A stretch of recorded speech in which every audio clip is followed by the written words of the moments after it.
एक बार की बात है, किसी गांव में एक किसान अपनी पत्नी के साथ रहता था।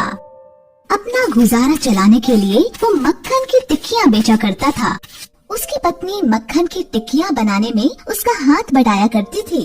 एक दिन किसान की पत्नी ने 1-1 किलो की मक्खन की कुछ टिक्कियां बनाई और किसान को देते हुए कहा,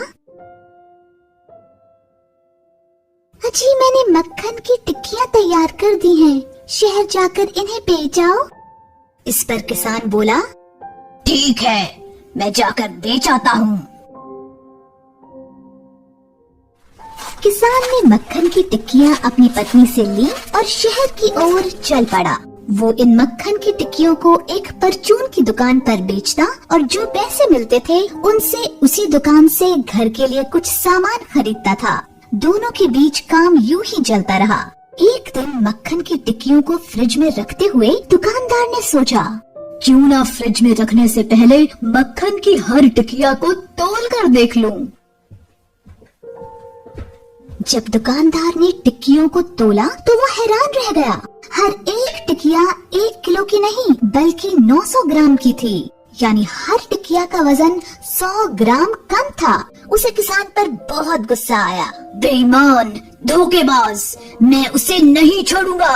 अगले हफ्ते किसान फिर से उसकी दुकान पर मक्खन बेचने गया। खबरदार जो मेरी दुकान में कदम रखा, धोखेबाज, मैं किसी छोटे और मक्कार इंसान के साथ कोई लेन देन नहीं करना चाहता। जो मक्खन की टिक्कियां तुम मुझे बेच कर गए थे वो 1 किलो की नहीं बल्कि 900 ग्राम की थी, 100 ग्राम कम। बेईमान कहेंगे। किसान ने बड़ी विनम्रता से कहा, गुस्सा मत करो भाई, हम गरीब जरूर हैं पर धोखेबाज और बेईमान नहीं। हमारे पास इतने पैसे नहीं कि हम तोलने के लिए तराजू खरीद सके, इसलिए हम उसी 1 किलो चीनी के बराबर मक्खन तोल देते थे जो मैं तुमसे खरीद कर ले गया था। मॉरल, कभी किसी को धोखा नहीं देना चाहिए। जैसे आप बोगे वैसा काटोगे, इसलिए अच्छे बनो और सबके साथ अच्छा करो।